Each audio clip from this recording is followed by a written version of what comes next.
Your toddler is alone in the living room, lining up toy cars, having an entire conversation? Not with you, not with a sibling, with no one. This one goes here. No, not there. Okay, go fast now. Vroov, vroov. And the strange part isn't that they're talking. It's that they sound like they're managing someone.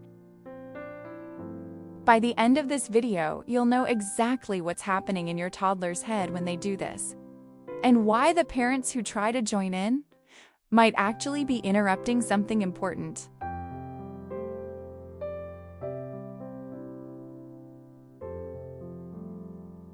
If you've got a toddler between 2 and 4, you've heard this. Building a block tower. Up, up, up. Uh-oh. Try again. Getting dressed. Arm goes here. Other arm. Now, the head. Even walking down the hallway. Just narrating what they're doing like a tiny sports commentator for their own life. At first it's charming, then it starts happening constantly. In the car, at the grocery store, in the middle of a quiet waiting room. And it starts to feel like something you should maybe be paying closer attention to. Because here's what actually worries parents about it. It's not the talking itself, it is the questions underneath it. Is this normal? Should he be talking to me instead of to himself? Is this a sign he'd rather be alone than play with other kids? And when you ask them what they're doing, they either don't answer, or they look at you like you interrupted something. So you're left standing there, not sure whether to jump in, redirect them, or just quietly back out of the room. We've caught our son doing full monologues to his toy dinosaurs, complete with a different voice for each one. The first time, we actually stood outside his door for a solid minute just listening, half worried, half trying not to laugh. We didn't say anything, we just wanted to know if any of us should be doing something about it.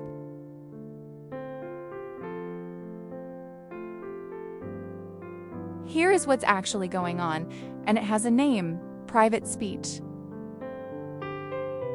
Somewhere around age 2, kids start doing something adults do too, thinking out loud. The difference is, adults have learned to keep most of that thinking silent inside their own heads. Toddlers haven't built that skill yet. So the thinking comes out through their mouth because for them right now, talking and thinking are basically the same process. When your toddler says, "This one goes here," no, try again. They're not performing for anyone. They're literally using the words to help themselves solve the problem.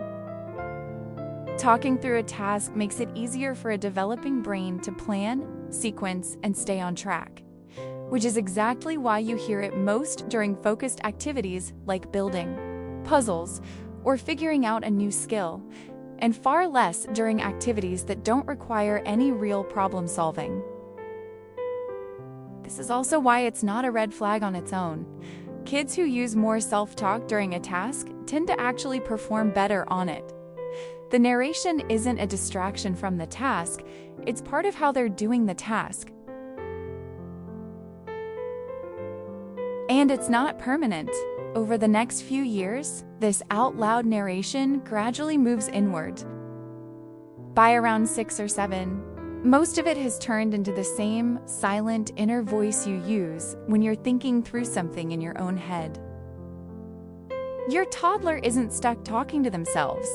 They're rehearsing the exact skill that becomes private thought later. That's what I was actually watching outside my son's door. Not a kid who needed rescuing from being alone with his dinosaurs, but a kid mid-rehearsal for a skill he'll use for the rest of his life.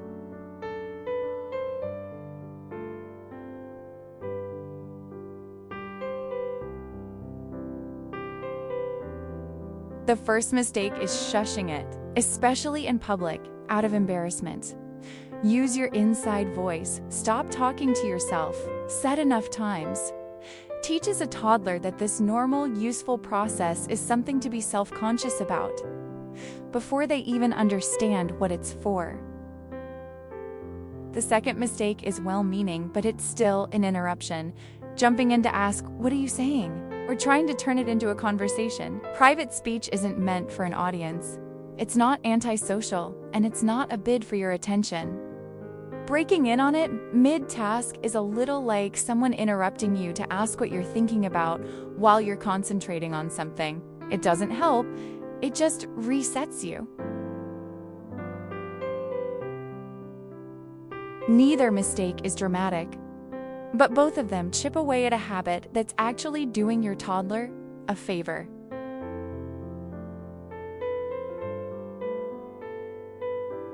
So here's what actually helps.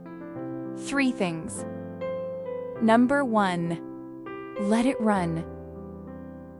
Especially during focused activities like building, puzzles, or pretend play. If they're deep in a task and narrating their way through it, that's not a moment to jump in. It's a moment to let their brain do exactly what it's trying to do. Number 2, know what to actually watch for. Private speech is normal when your toddler still responds when you talk to them directly, still makes eye contact, still plays, and connects with others during the rest of the day. If self-talk is the only kind of talking you're seeing, no response to their name, no interest in playing with others, no back-and-forth conversation at all, that's worth mentioning to your pediatrician, not because talking to themselves is the problem, but because it's one piece of a bigger picture worth checking. Number 3, when you do want to know what's going on in there, listen without joining in. Stand nearby, don't respond, don't ask questions. You'll actually hear more this way. What they're working through, what's stuck in their head from earlier in the day, what they're worried about or excited about. It's one of the most honest windows into what your toddler is actually thinking, and it closes the second you interrupt it.